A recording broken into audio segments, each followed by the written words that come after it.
Hi everyone and welcome to today's video session. My name is Thomas, one of the IELTS teachers here at LangGo Learning System. Today I'm going to recommend to you 10 of the most powerful words and phrases that you can use to express contrasting ideas in your writing. So let's get started with the first one. Number one is although X verb, Y verb. Although some people da-da-da, I prefer da-da-da. Although can also be expressed as even though to indicate contrast. It's followed by two clauses.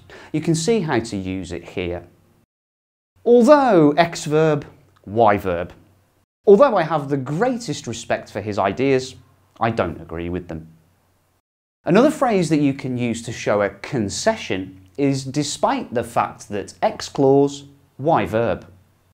If you don't want to repeat the word although, you can use this structure to be a bit more flexible with your sentences and to make your English more articulate and fluent. Similarly to although, it's followed by a clause. For example, despite the fact that academic knowledge is pivotal for every student, they should still accumulate as many soft skills as they can before entering the workforce. Number three, nevertheless, X verb, Y verb. It's true that more and more factories are being built along this stretch of the river, and that a certain amount of waste will be inevitably discharged into the river. Nevertheless, in all the discussions I've had with these firms' representatives, I have not found one who does not have a responsible attitude towards environmental protection. Number four, in spite of verbing or noun phrase, X verb. Remember that this will be followed by a gerund or a noun phrase.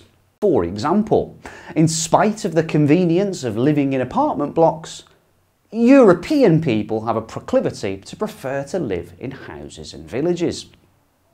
Number five, regardless of noun phrase, subject plus verb. This phrase is synonymous with without regard or consideration for. For example, regardless of social status, the poor should be treated equally to other people in society. Number six, the next word is a synonym for although. About noun phrase or clause, subject plus verb. Albeit is often used to introduce an adjective or an adverbial phrase, which makes a concession about the preceding noun or verb.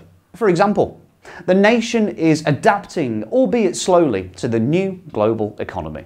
In rarer cases, albeit may introduce a dependent clause. For example, the good news for Tangerines fans is that he's back at Tannadice and has resumed his duties, albeit he won't be rejoining the board.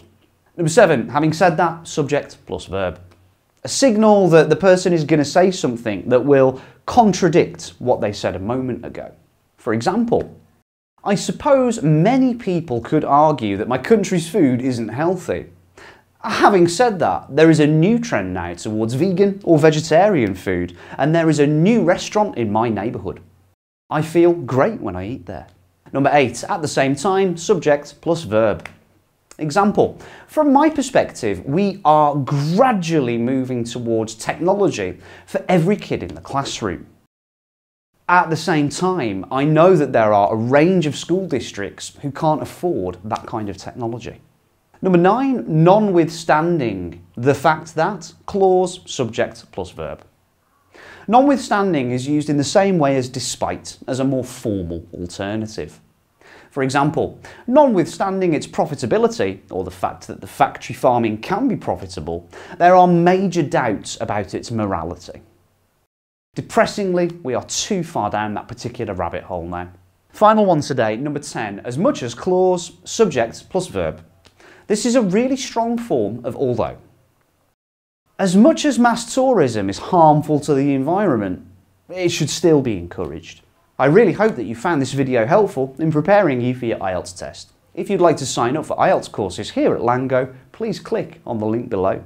Our courses are designed with you in mind to provide personalised pathways and dedicated learning outcomes.